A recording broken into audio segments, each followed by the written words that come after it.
Assalamualaikum warahmatullahi wabarakatuh.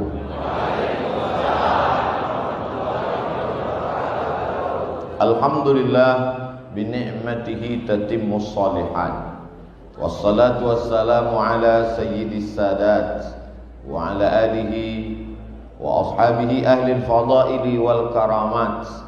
Subhanaka la ilma lana illa ma 'allamtana innaka antal alimul hakim. Rabbi shrah li sadri wa yassir li amri wa hlul 'uqdatam min lisani yafqahu qawli. Yang sama-sama kita hormati guru kita semua, Al-Mukarram Kiai Haji Muhammad Air, para asatiz, hadirin hadirat, Bapak Ibu, muslimin muslimat, insyaallah semuanya dimuliakan Allah Subhanahu.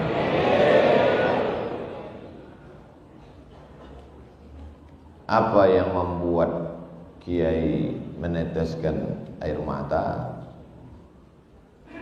Bercampur antara haru, antara sayang, antara berbagai macam perasaan. Maka tangan bisa ditahan, hati dan pikiran bisa ditahan, tapi air mata tidak bisa ditahan. Makanya ketika ada sekelompok perempuan menangis, Sayyidina Umar bin Khattab melarang. Jangan kamu menangis, kata Umar. Kata Nabi, da'hunna wa sya'nahunna, biarkan mereka menangis, karena air mata tidak bisa ditahan. Yang tidak boleh itu adalah niyahah, meratap, mengeluarkan kata-kata murka, mengutuk nasib. Ketika Nabi SAW kehilangan anaknya namanya Ibrahim, dilahirkan seorang perempuan dari Mesir namanya Maria Al-Qibtiyah, menangis Nabi Muhammad SAW. Lalu sahabat bertanya, "Ama tarda ya Rasulullah? Apakah engkau tidak ridha menerima ketetapan takdir Allah?" Kata Nabi, "Aku ridha." "Kalau ridha, kenapa engkau menangis?" Kata Nabi, "Ini air mata tetesan kasih sayang." Ada orang mengungkapkan kasih sayangnya dengan hadiah, tapi ada orang mengungkapkan kasih sayangnya dengan tetesan air mata. Subuh ini saya dapat dua-duanya. Tetesan air mata dapat, hadiah pun dapat. Mana hadiahnya? Ini sorban yang sedang dipakai. Apa yang membuat saya dengan Kiai nanti bertemu di bawah naungan ketika tidak ada atap, tidak ada tenda? Sab'atun yudhilluhumullah, 7 orang dapat naungan. Yauma la dhilla illa dhilluh. Pada hari itu tak ada tempat bernaung, tidak ada atap, tidak ada tenda, kecuali yang diberikan Allah pernaungan. Yang mendapatkan naungan itu adalah rajulani, 2 orang, tahabba fillah, berkasih sayang karena Allah, ijtama'a alaih, berjumpa karena Allah, wa tafarraqa alaih, berpisah pun karena Allah. Saya berharap saya dan Kiai termasuk orang yang mendapatkan itu di hadapan Allah Subhanahu wa taala. Semuanya hidup ini mesti karena Allah. A'udzubillahi minasyaitonir rajim. Innal ladzina qalu rabbuna Allah, orang-orang yang berkata Rabbku Allah. Ayat itu tidak mengatakan innal ladzina qalu ilahi Allah, ilahi yang aku sembah Allah, tapi dia katakan innal ladzina qalu Rabb. 3 makna Rabb. Rabb, dia yang mencipta aku. Rabb, dia yang mengatur hidupku. Rabb, dia yang memberi aku rezeki. Makanya di awal Al-Fatihah dalam sholat kita baca Alhamdulillahi Rabbil Alamin. Orang yang diganggu jin, setan, tukang santet, dukun, qul a'udzu bi rabbin nas, qul a'udzu bi rabbil falaq. Maka ketika hidup terasa sempit, katakanlah ya Rabb, ya Rabb.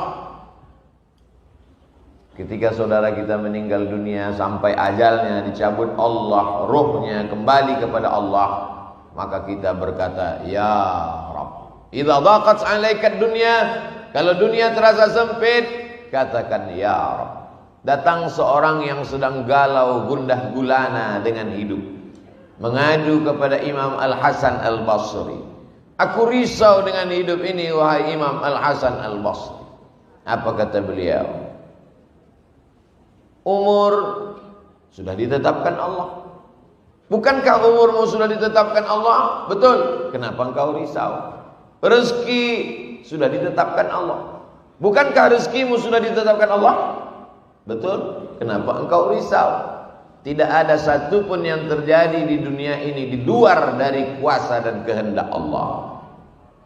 Bukankah semua yang terjadi, ranting yang patah, daun yang jatuh, bumi yang kering dan basah, sudah ditetapkan Allah? Lalu kenapa engkau risau? Jadi kalau terasa risau, balikkan dengan ucapan Rabbunallah. Kalau perut lapar, Rabbunallah.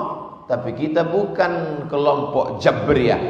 Jabriyah berserah kepada takdir, tak ada usaha. Ini ahlul bid'ah wad dhalalah.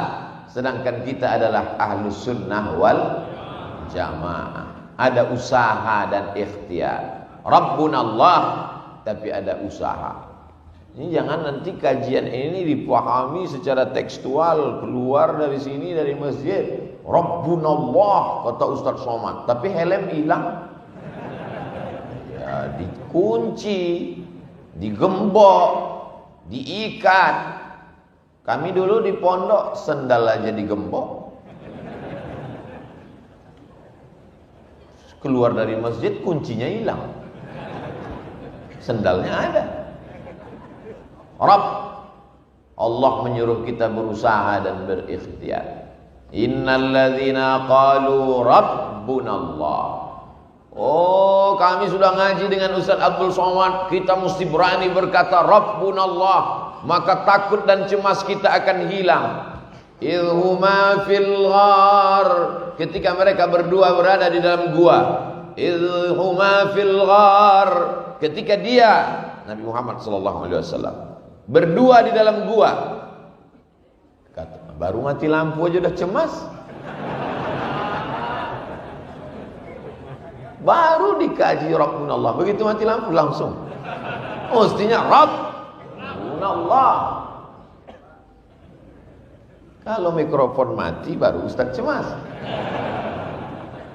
Innal ladzina qalu Rabbunallah idhuma fil ghari, ketika dia berdua di dalam gua bersama sahabatnya. Idh yaqulu li sahibihi, dia berkata kepada sahabatnya, la tahzan, innallaha ma'ana.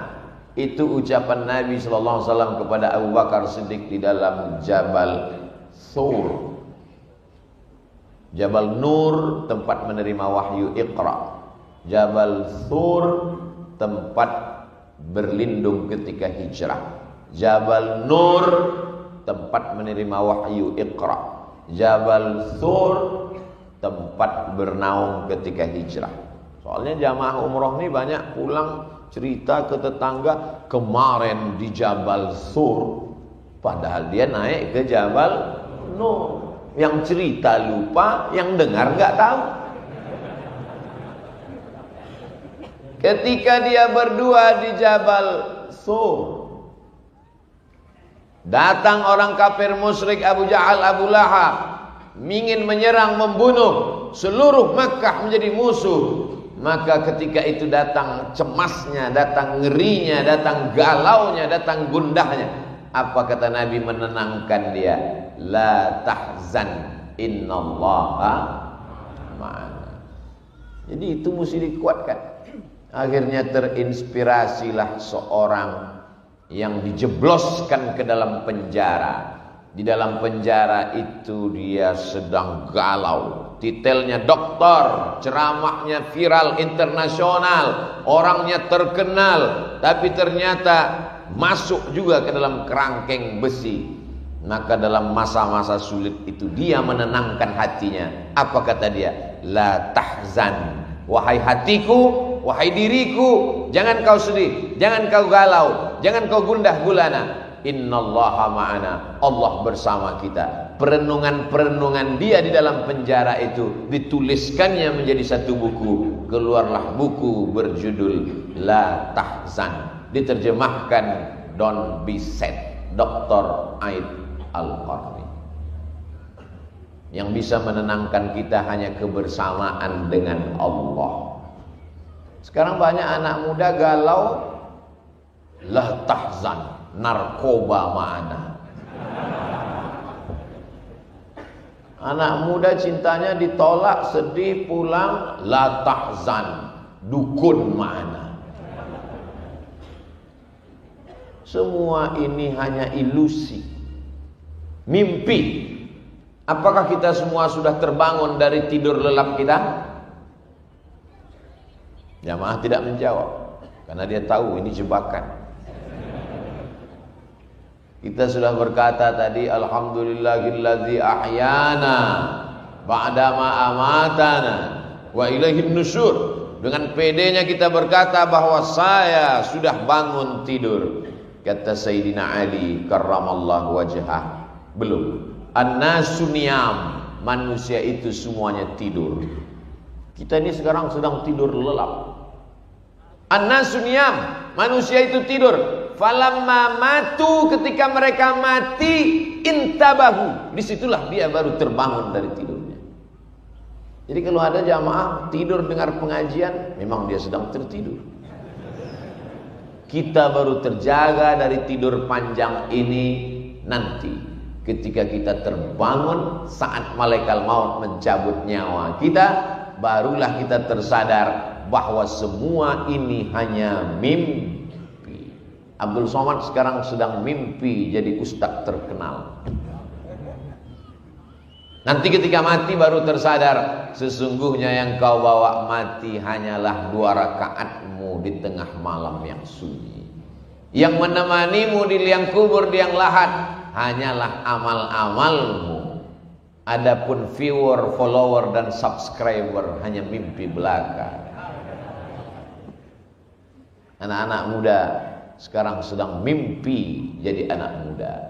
Orang mimpi biasanya ngawur, maka keluarlah kata-kata ngawur dari mulutnya. Kan ku nanti kau 1000 tahun lamanya. Jangan percaya perempuan, mereka sedang orang mimpi ngomongnya ngelantur. Kalau ada mimpi yang serius, ini orang luar biasa, sampai mimpinya pun serius. Nanti ketika kita mati menghadap Allah, barulah kenyataan fakta yang selama ini dikatakan orang ilusi, ternyata dia nyata. Hari ini orang menantang, mana malaikat itu? Mana malaikat?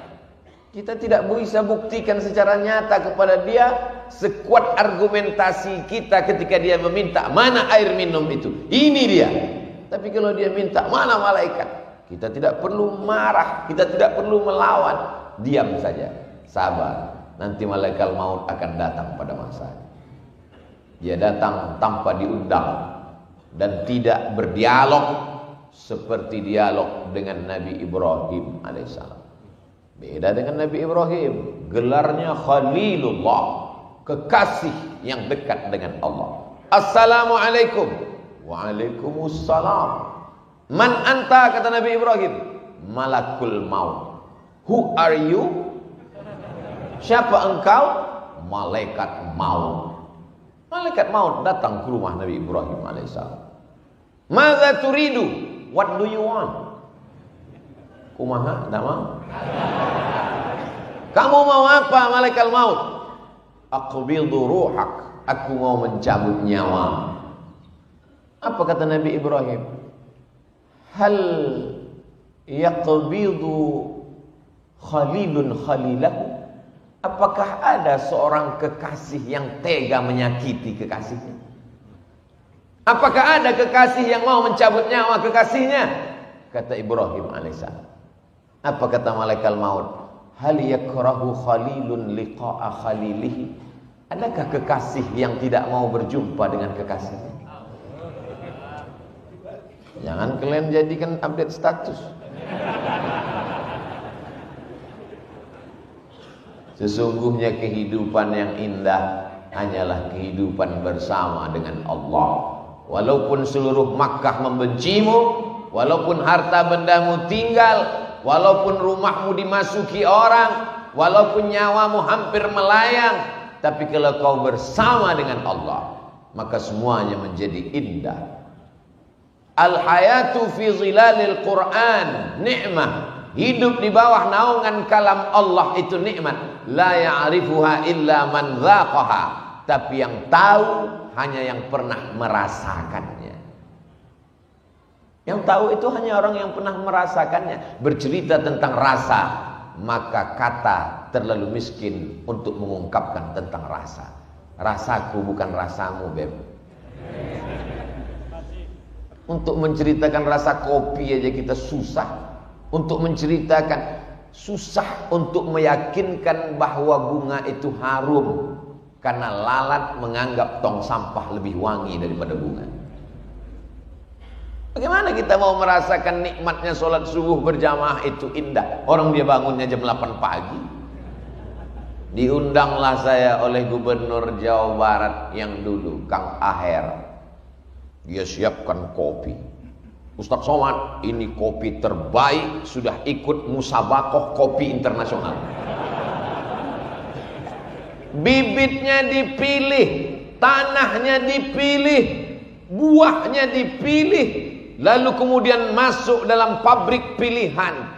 Dan ini tetesan demi tetesannya diperiksa, disuguhkan untuk Ustaz Abdul Somad. Coba Ustaz cicipi dulu. Masalah yang lain Ustadz guru, tapi dalam masalah ini saya ajarkan Ustadz bagaimana cara mencicipinya.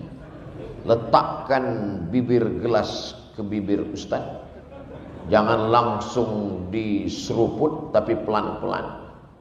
Jangan langsung ditelan Ustadz, tahan dulu, dikulum sebentar. Ayo Ustadz, silakan telan. Saya pun telan. Gimana rasanya Ustadz? Pahit Kang. Untuk merasakan nikmatnya kopi yang katanya juara musabakoh itu pun Somad belum bisa merasakannya, apalagi merasakan kebersamaan dengan Allah. Jadi apa? Perlu proses latihan.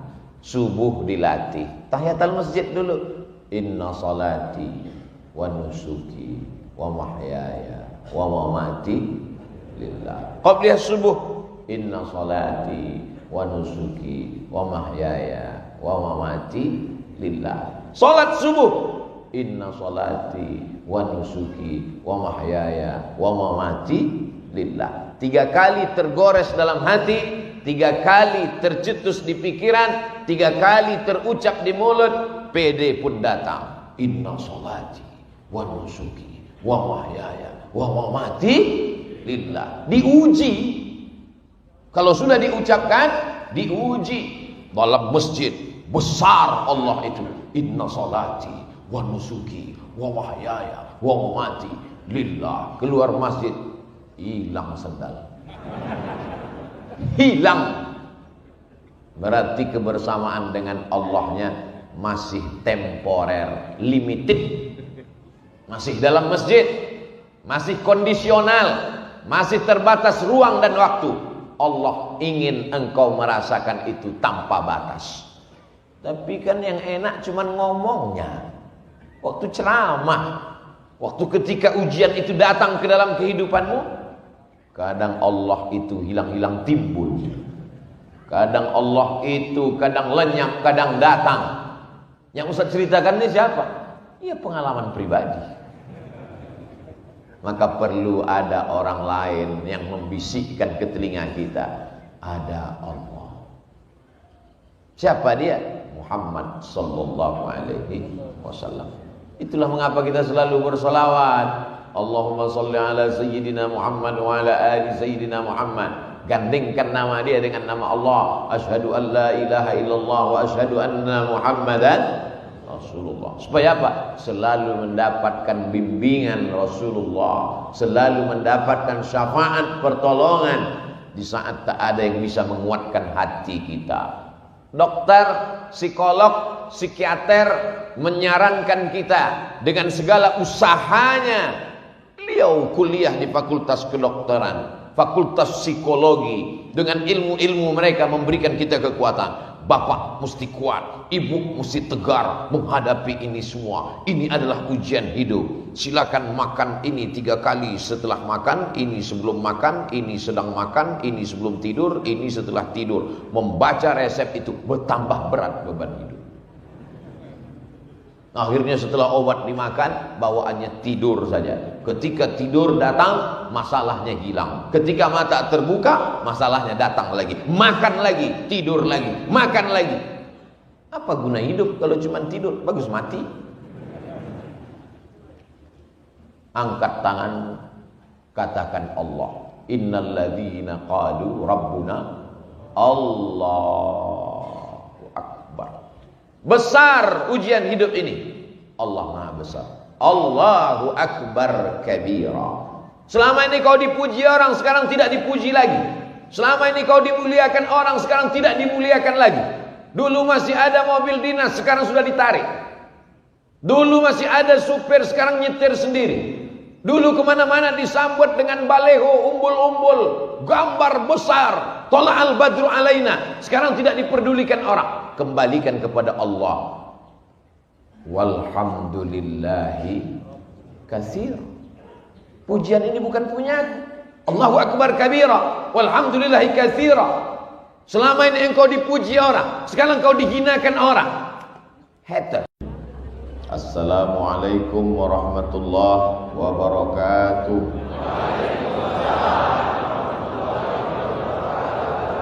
Alhamdulillah binikmatihi tatimmus shalihat. Wassalatu wassalamu ala sayyidis sadat wa ala alihi wa ashabihi ahli al-fadaili wal karamat. Subhanaka la ilma lana illa ma 'allamtana innaka antal alimul hakim. Rabbi shrah li sadri wa yassir li amri wa hlul 'uqdatam min lisani yafqahu qawli. Yang sama-sama kita hormati guru kita semua, Al-Mukarram Kiai Haji Muhammad Aher, para asatiz, hadirin hadirat, Bapak Ibu, muslimin muslimat, insyaallah semuanya dimuliakan Allah Subhanahu.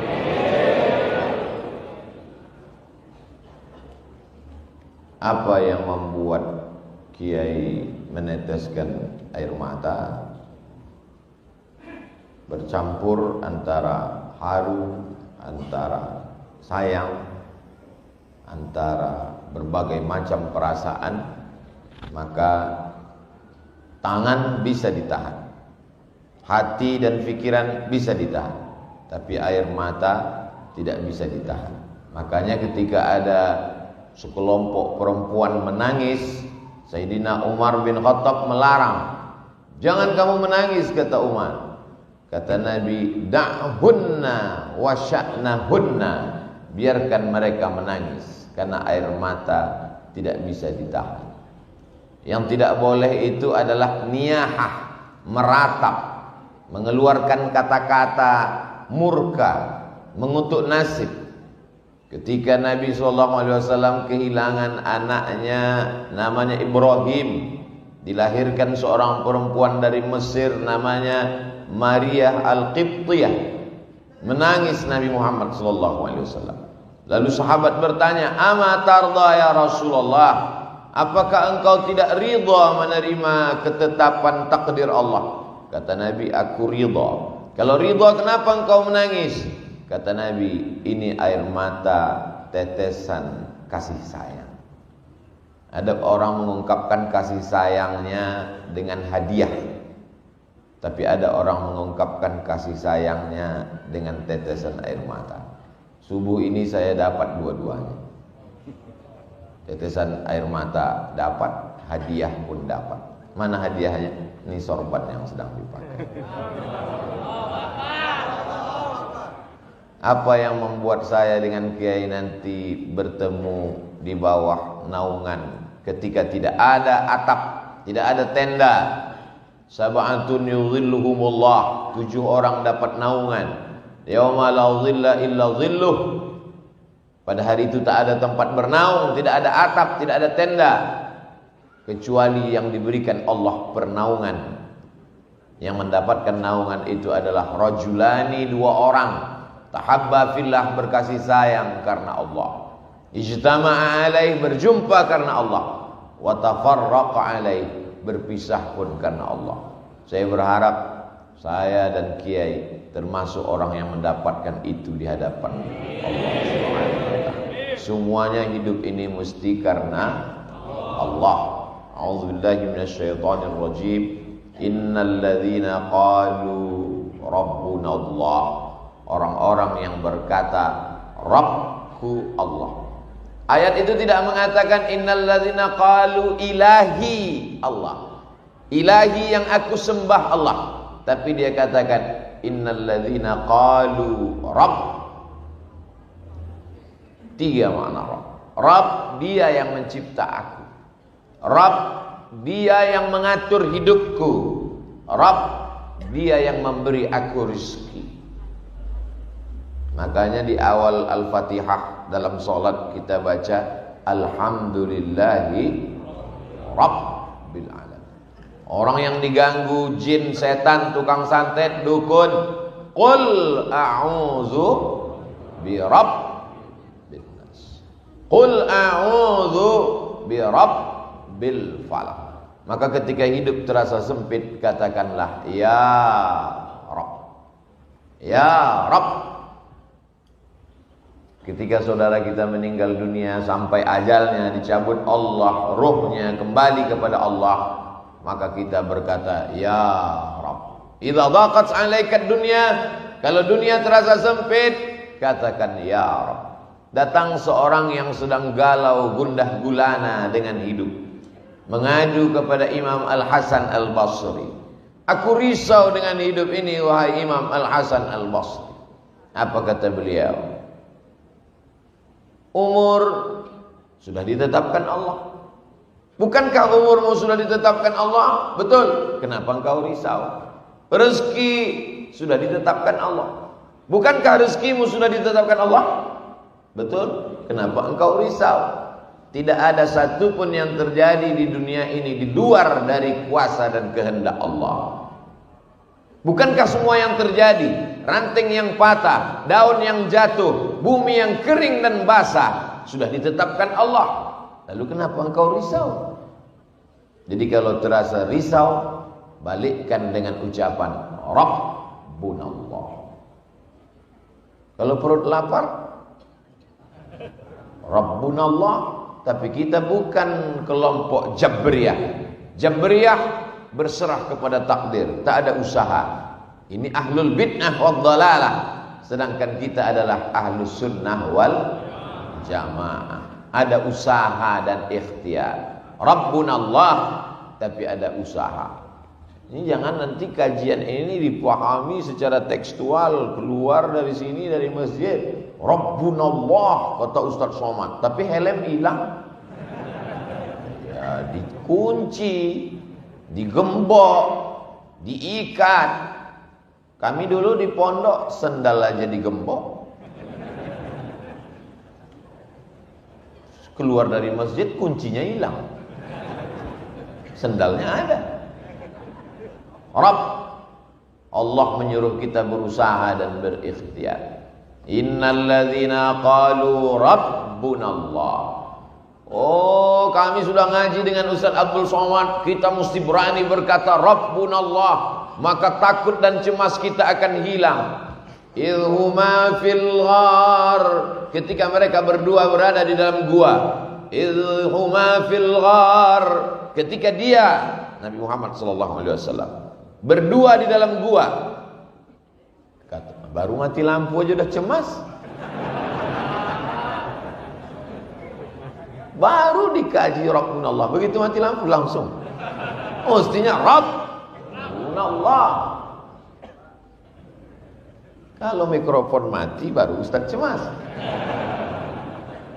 Innal ladzina qalu Rabbunallah idhuma fil ghari, ketika dia berdua di dalam gua bersama sahabatnya, idh yaqulu li sahibihi, dia berkata kepada sahabatnya, la tahzan innallaha ma'ana. Itu ucapan Nabi sallallahu alaihi wasallam kepada Abu Bakar Siddiq di dalam Jabal Thur. Jabal Nur tempat menerima wahyu Iqra.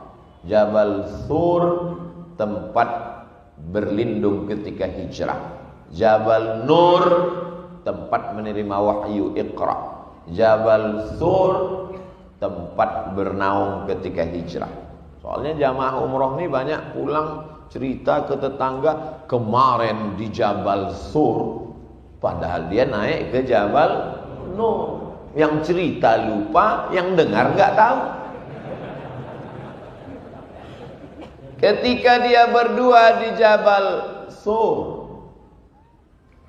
datang orang kafir musyrik Abu Jahal, Abu Lahab, ingin menyerang, membunuh seluruh Makkah menjadi musuh. Maka ketika itu datang cemasnya, datang ngerinya, datang galaunya, datang gundahnya. Apa kata Nabi menenangkan dia?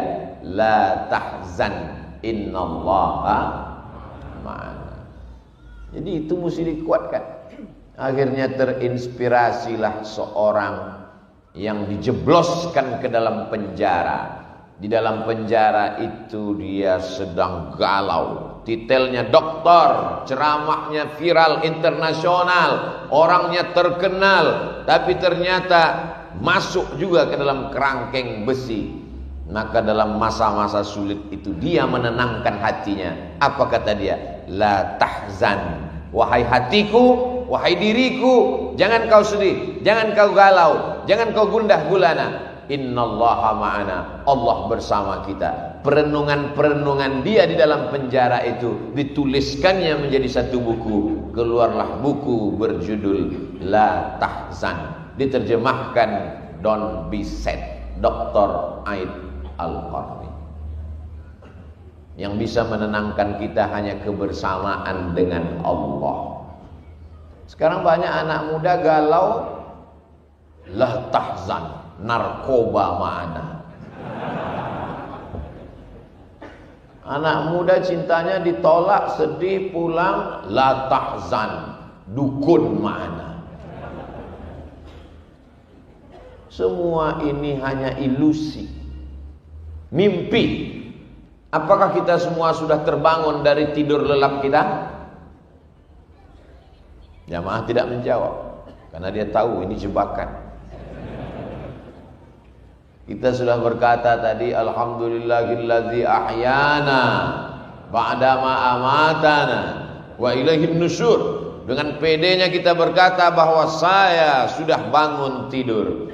Kata Sayyidina Ali karramallahu wajhah, belum. An-nasu niyam, manusia itu semuanya tidur. Kita ini sekarang sedang tidur lelap. An-nasu niyam, manusia itu tidur. Falamma matu, ketika mereka mati, intabahu, disitulah dia baru terbangun dari tidurnya. Jadi kalau ada jamaah tidur dengar pengajian, memang dia sedang tertidur.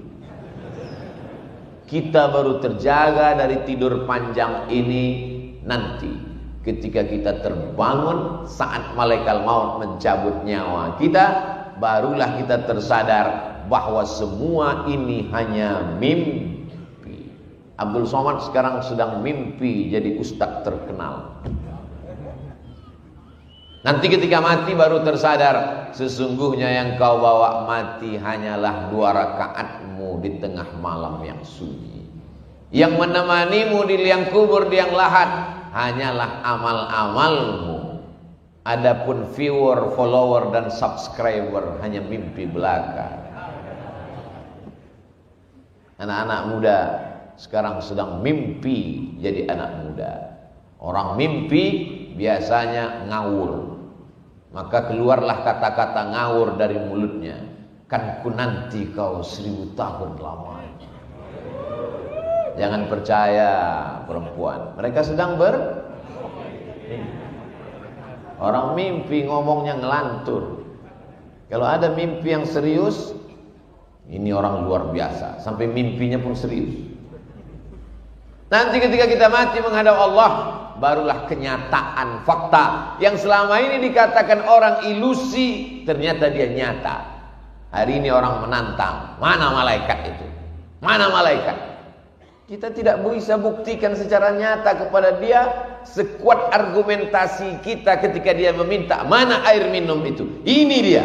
Tapi kalau dia minta mana malaikat, kita tidak perlu marah, kita tidak perlu melawan, diam saja, sabar. Nanti malaikat maut akan datang pada masanya.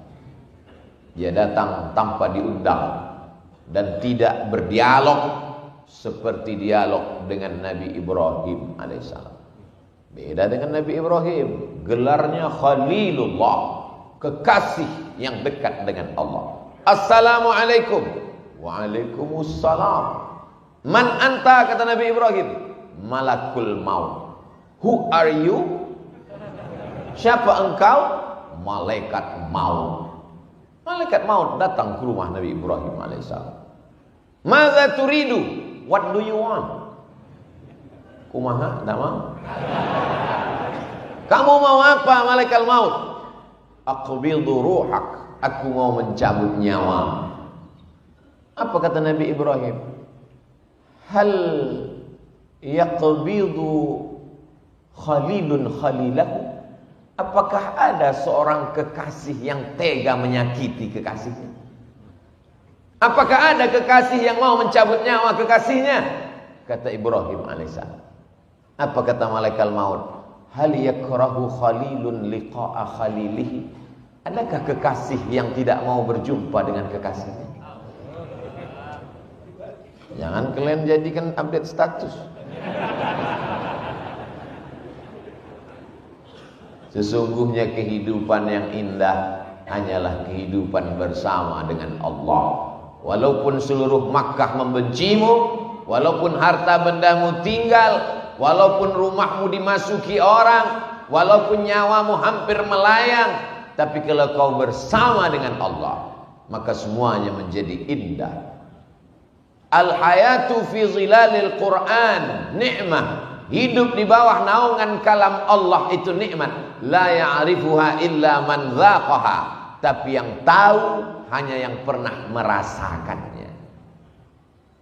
Yang tahu itu hanya orang yang pernah merasakannya. Bercerita tentang rasa, maka kata terlalu miskin untuk mengungkapkan tentang rasa. Rasaku bukan rasamu, Beb. Untuk menceritakan rasa kopi aja kita susah. Untuk menceritakan, susah untuk meyakinkan bahwa bunga itu harum. Karena lalat menganggap tong sampah lebih wangi daripada bunga. Bagaimana kita mau merasakan nikmatnya sholat subuh berjamaah itu indah? Orang dia bangunnya jam 8 pagi. Diundanglah saya oleh Gubernur Jawa Barat yang dulu, Kang Aher. Dia siapkan kopi.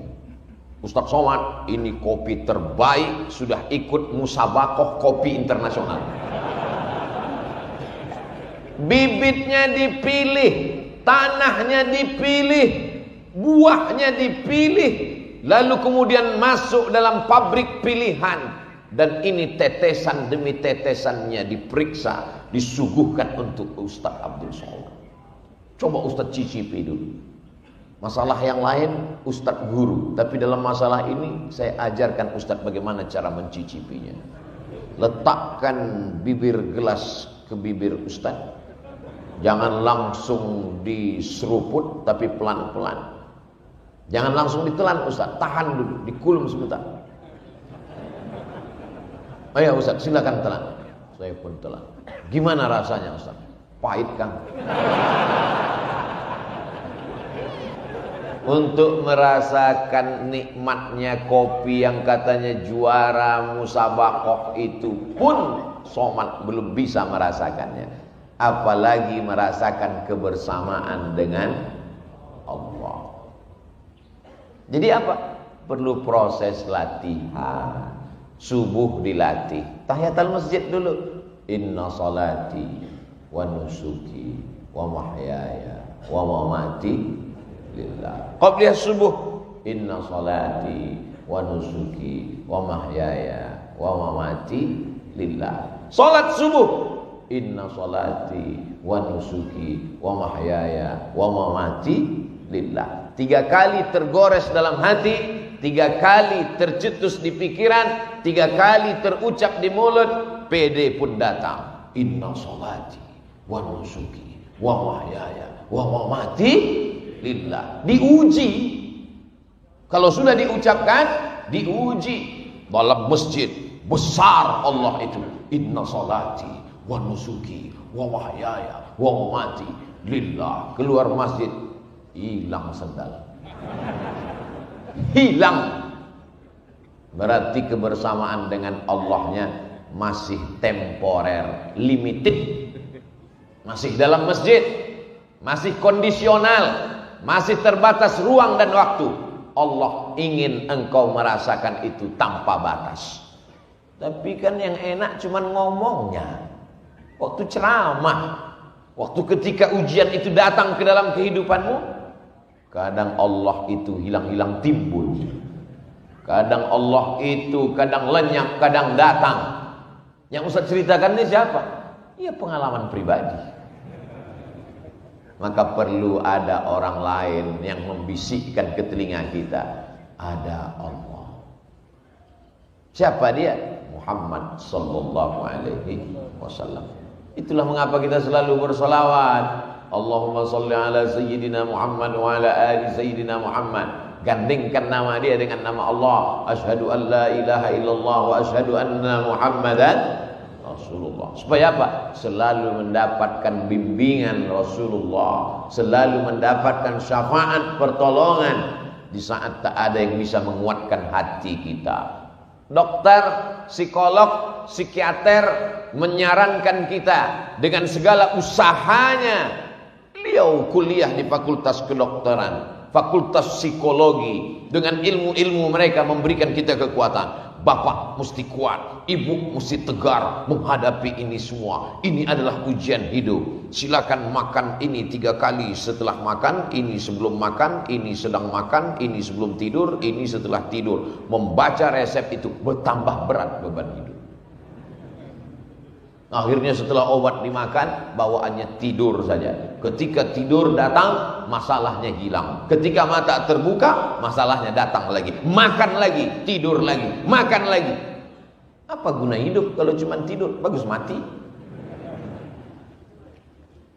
Angkat tangan, katakan Allah. Innal ladzina qalu rabbuna Allahu Akbar. Besar ujian hidup ini. Allah Maha Besar. Allahu Akbar kabira. Selama ini kau dipuji orang, sekarang tidak dipuji lagi. Selama ini kau dimuliakan orang, sekarang tidak dimuliakan lagi. Dulu masih ada mobil dinas, sekarang sudah ditarik. Dulu masih ada supir, sekarang nyetir sendiri. Dulu kemana-mana disambut dengan baleho, umbul-umbul, gambar besar, tola'al badru alaina. Sekarang tidak diperdulikan orang. Kembalikan kepada Allah. Walhamdulillahi katsir. Pujian ini bukan punyaku. Allahu Akbar kabira, walhamdulillahi katsira. Selama ini engkau dipuji orang, sekarang engkau dihinakan orang. Hater. Assalamualaikum warahmatullahi wabarakatuh.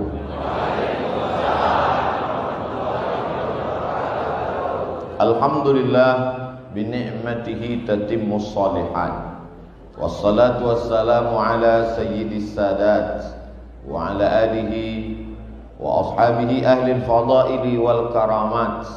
Subhanaka la ilma lana illa ma 'allamtana innaka antal alimul hakim. Rabbi shrah li sadri wa yassir li amri wa hlul 'uqdatam min lisani yafqahu qawli. Yang sama-sama kita hormati guru kita semua, Al-Mukarram Kiai Haji Muhammad A.R., para asatiz, hadirin hadirat, Bapak Ibu, muslimin muslimat, insyaallah semuanya dimuliakan Allah Subhanahu.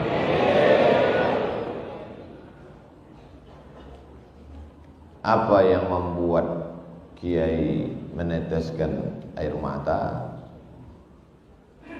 Bercampur antara haru, antara sayang, antara berbagai macam perasaan, maka tangan bisa ditahan, hati dan pikiran bisa ditahan, tapi air mata tidak bisa ditahan.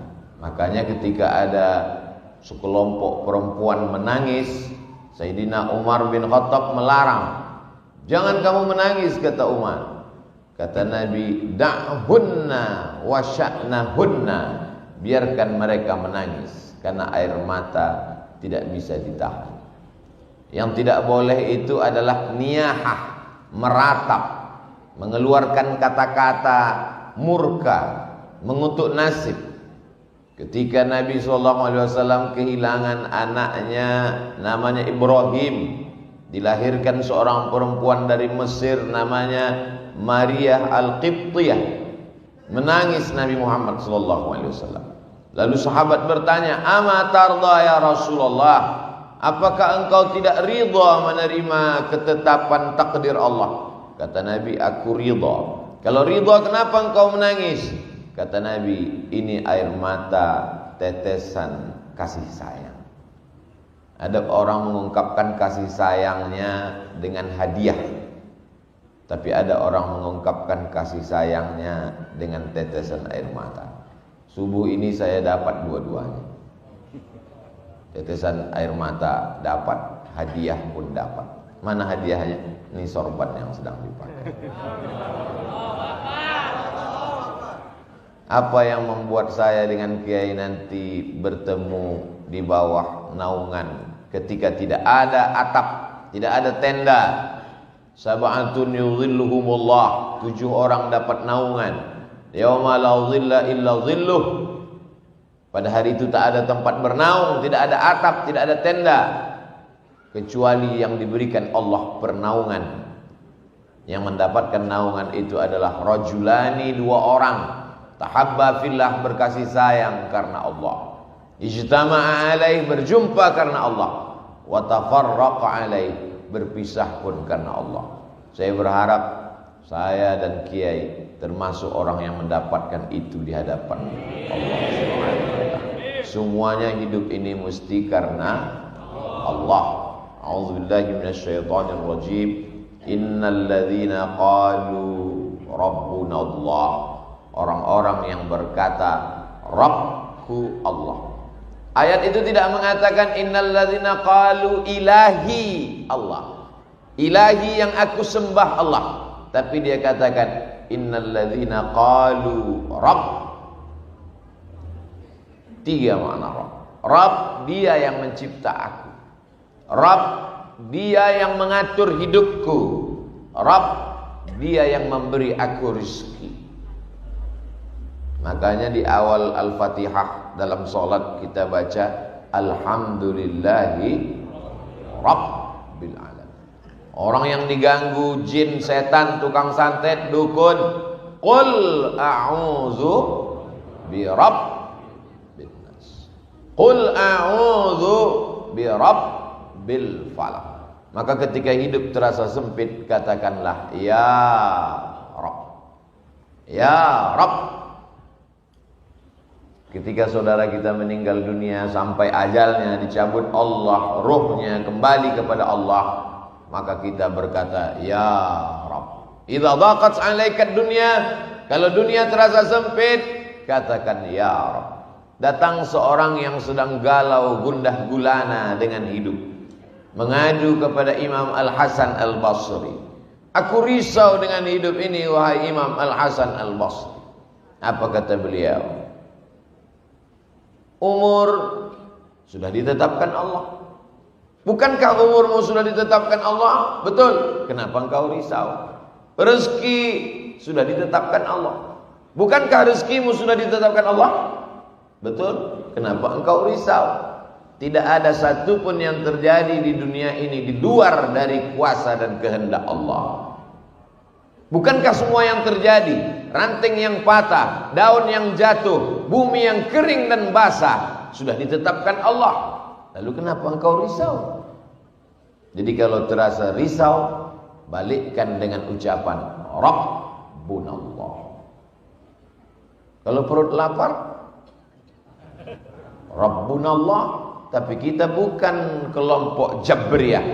Jabriyah berserah kepada takdir, tak ada usaha. Ini ahlul bid'ah wad dhalalah. Sedangkan kita adalah ahlus sunnah wal jamaah. Ada usaha dan ikhtiar. Rabbunallah, tapi ada usaha. Ini jangan nanti kajian ini dipahami secara tekstual, keluar dari sini dari masjid, Rabbunallah kata Ustaz Somad, tapi helm hilang. Ya, dikunci, digembok, diikat. Kami dulu di pondok sendal aja digembok. Keluar dari masjid kuncinya hilang. Sendalnya ada. Rabb, Allah menyuruh kita berusaha dan berikhtiar. Innalladzina qalu rabbunallah. Oh, kami sudah ngaji dengan Ustaz Abdul Somad, kita mesti berani berkata rabbunallah, maka takut dan cemas kita akan hilang. Idhuma fil ghar, ketika mereka berdua berada di dalam gua. Idhuma fil ghar, ketika dia Nabi Muhammad SAW berdua di dalam gua, kata, baru mati lampu aja udah cemas. Baru dikaji Rabbunallah, begitu mati lampu langsung mestinya Rabbunallah. Kalau mikrofon mati baru Ustaz cemas. Innalladzina qalu Rabbunallah idhuma fil ghari, ketika dia berdua di dalam gua bersama sahabatnya. Idh yaqulu li sahibihi, dia berkata kepada sahabatnya, la tahzan, innallaha ma'ana. Itu ucapan Nabi SAW kepada Abu Bakar Siddiq di dalam Jabal Sur, Jabal Nur, tempat menerima wahyu Iqra. Jabal Sur, tempat berlindung ketika hijrah. Jabal Nur, tempat menerima wahyu Iqra. Jabal Sur, tempat bernaung ketika hijrah. Soalnya jamaah umroh ini banyak pulang cerita ke tetangga, kemarin di Jabal Sur, padahal dia naik ke Jabal Nur. Yang cerita lupa, yang dengar nggak tahu. Ketika dia berdua di Jabal Sur, datang orang kafir musyrik Abu Jahal, Abu Lahab, ingin menyerang, membunuh, seluruh Makkah menjadi musuh. Maka ketika itu datang cemasnya, datang ngerinya, datang galaunya, datang gundahnya. Apa kata Nabi menenangkan dia? La tahzan, innallaha ma'ana. Jadi itu mesti dikuatkan. Akhirnya terinspirasilah seorang yang dijebloskan ke dalam penjara. Di dalam penjara itu dia sedang galau. Titelnya doktor, ceramahnya viral internasional, orangnya terkenal, tapi ternyata masuk juga ke dalam kerangkeng besi.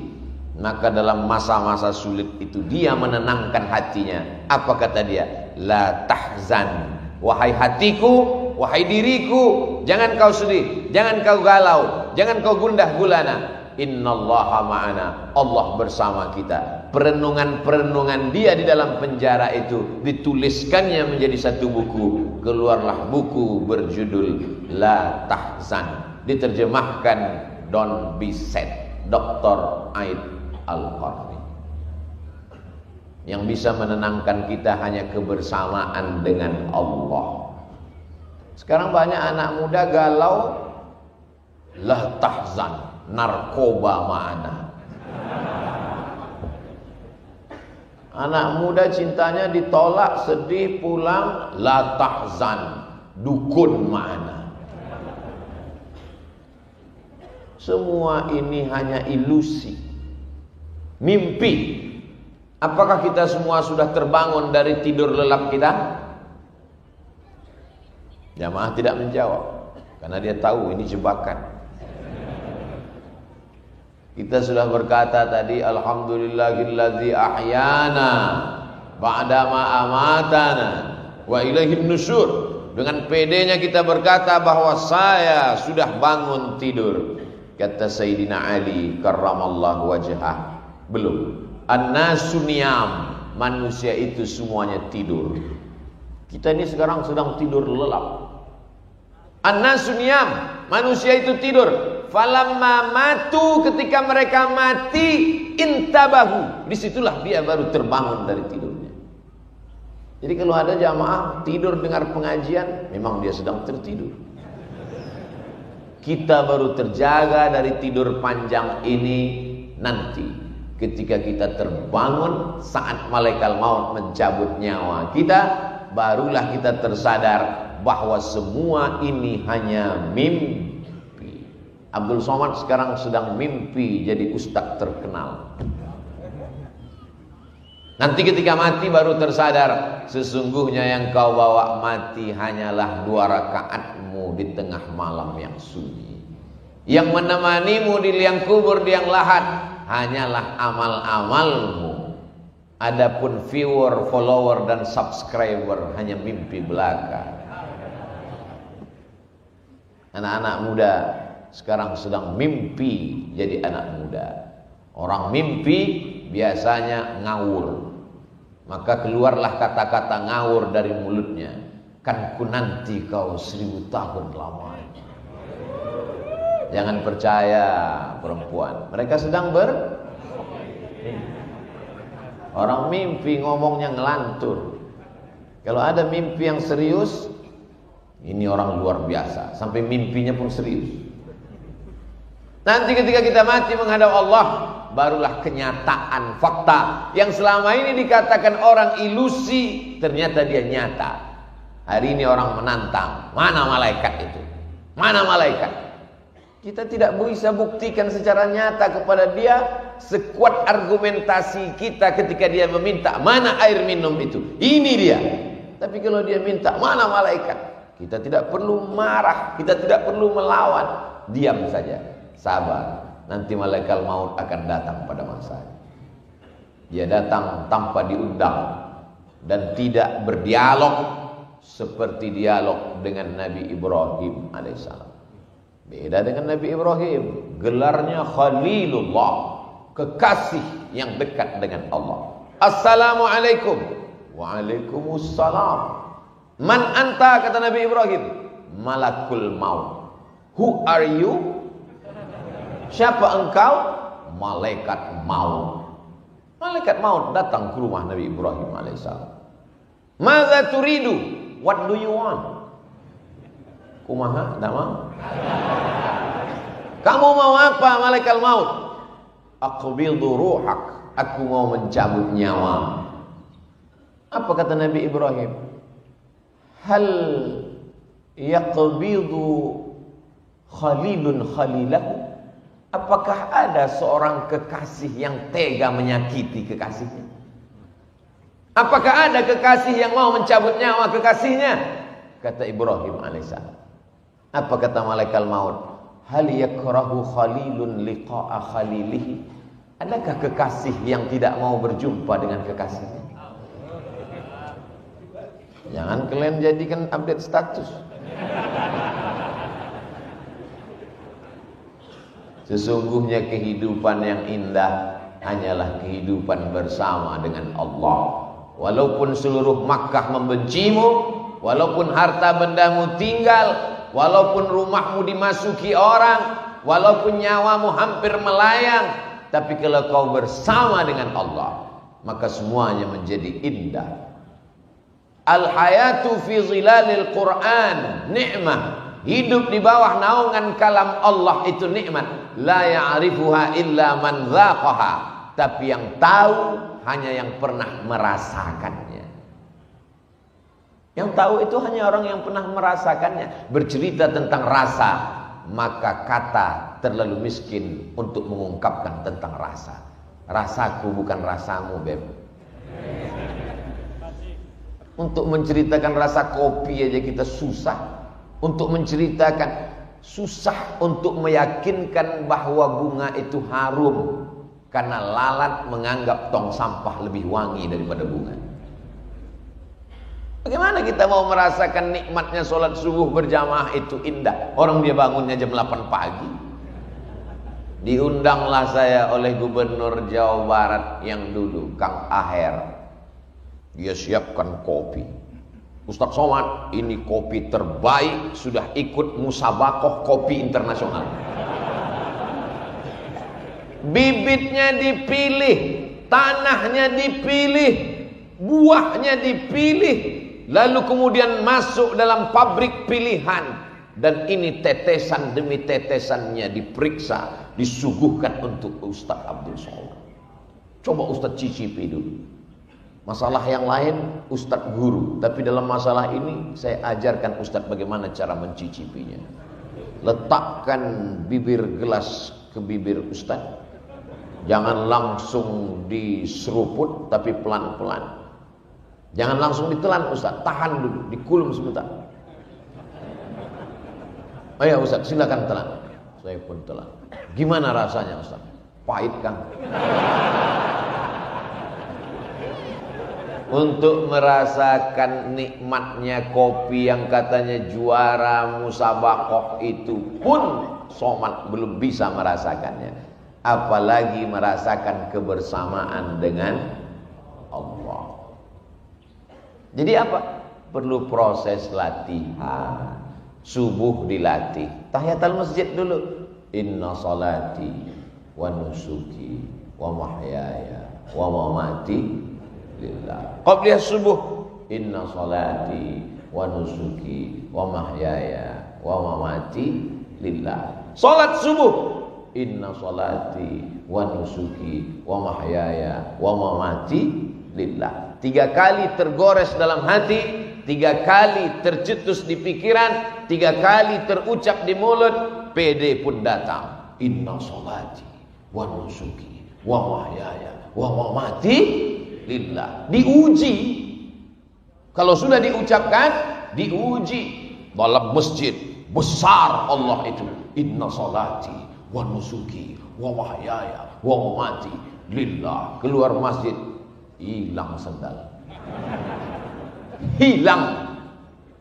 Berarti kebersamaan dengan Allahnya masih temporer, limited. Masih dalam masjid, masih kondisional, masih terbatas ruang dan waktu. Allah ingin engkau merasakan itu tanpa batas. Tapi kan yang enak cuman ngomongnya. Waktu ceramah, waktu ketika ujian itu datang ke dalam kehidupanmu, kadang Allah itu hilang-hilang timbul. Kadang Allah itu kadang lenyap, kadang datang. Yang Ustaz ceritakan ini siapa? Ya pengalaman pribadi. Maka perlu ada orang lain yang membisikkan ke telinga kita. Ada Allah. Siapa dia? Muhammad sallallahu alaihi wasallam. Itulah mengapa kita selalu bersolawat. Allahumma salli ala sayyidina Muhammad wa ala ali sayyidina Muhammad. Gandingkan nama dia dengan nama Allah. Asyhadu an la ilaha illallah wa asyhadu anna Muhammadan Rasulullah. Supaya apa? Selalu mendapatkan bimbingan Rasulullah, selalu mendapatkan syafaat pertolongan di saat tak ada yang bisa menguatkan hati kita. Dokter, psikolog, psikiater menyarankan kita dengan segala usahanya. Beliau kuliah di Fakultas Kedokteran, Fakultas Psikologi, dengan ilmu-ilmu mereka memberikan kita kekuatan. Bapak mesti kuat, ibu mesti tegar menghadapi ini semua. Ini adalah ujian hidup. Silakan makan ini 3 kali setelah makan, ini sebelum makan, ini sedang makan, ini sebelum tidur, ini setelah tidur. Membaca resep itu bertambah berat beban hidup. Akhirnya setelah obat dimakan, bawaannya tidur saja. Ketika tidur datang, masalahnya hilang. Ketika mata terbuka, masalahnya datang lagi. Makan lagi, tidur lagi, makan lagi. Apa guna hidup kalau cuma tidur? Bagus mati. Angkat tangan, katakan Allah. Innalladzina qalu rabbuna Allahu Akbar. Besar ujian hidup ini. Allah Maha Besar. Allahu Akbar kabira. Selama ini kau dipuji orang, sekarang tidak dipuji lagi. Selama ini kau dimuliakan orang, sekarang tidak dimuliakan lagi. Dulu masih ada mobil dinas, sekarang sudah ditarik. Dulu masih ada supir, sekarang nyetir sendiri. Dulu kemana-mana disambut dengan baleho, umbul-umbul, gambar besar, Thala'al badru alaina. Sekarang tidak diperdulikan orang. Kembalikan kepada Allah. Walhamdulillahi katsir. Pujian ini bukan punyaku. Allahu akbar kabira, walhamdulillahi katsira. Selama ini engkau dipuji orang, sekarang engkau dihinakan orang. Hater.